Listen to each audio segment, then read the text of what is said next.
యెషయా గ్రంథము 41వ అధ్యాయము 10వ వచనము. భయపడకము, నేను నీ దేవుడనై ఉన్నాను. దిగులు పడకము, నేను నిన్ను బలపరుతును. నీకు సహాయము చేయువాడను నేనే. ఈరోజు దేని గురించి భయపడుతున్నావు నువ్వు? నీ ఫ్యూచర్ గురించి భయపడుతున్నావు. సక్సెస్ వస్తుందా ఆ ఫ్యూచర్లో? నీ ఉద్యోగంలో కానీ, నీ చదువులో కానీ, నీ ఫ్యూచర్ ఎలా ఉంటుందో అని భయపడుతున్నావా? నీ పరిస్థితులను చూసి భయపడుతున్నావా? అప్పుల గురించి భయపడుతున్నావా?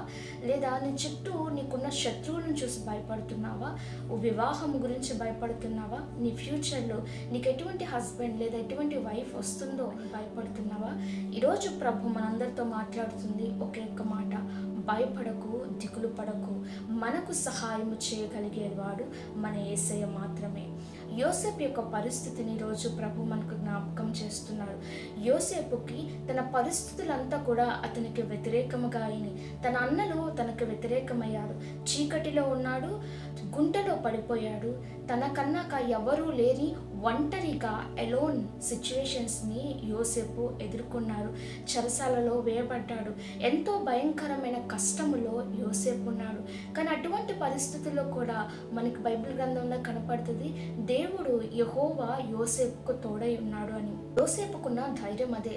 తన పరిస్థితి ఏదైనా తనకు వ్యతిరేకం అయినను తను ధైర్యముగా దేవుడిచ్చిన వాగ్దానాలు పట్టుకొని ముందుకు వెళ్ళాడు.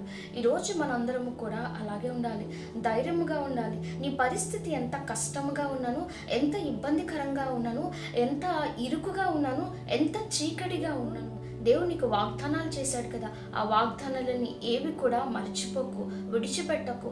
ఈరోజు ప్రభు ఇంకొక వాగ్దానం ఆయన నీకు చేస్తుంది ఏంటంటే, ఆయన నీకు తోడై ఉన్నాడు.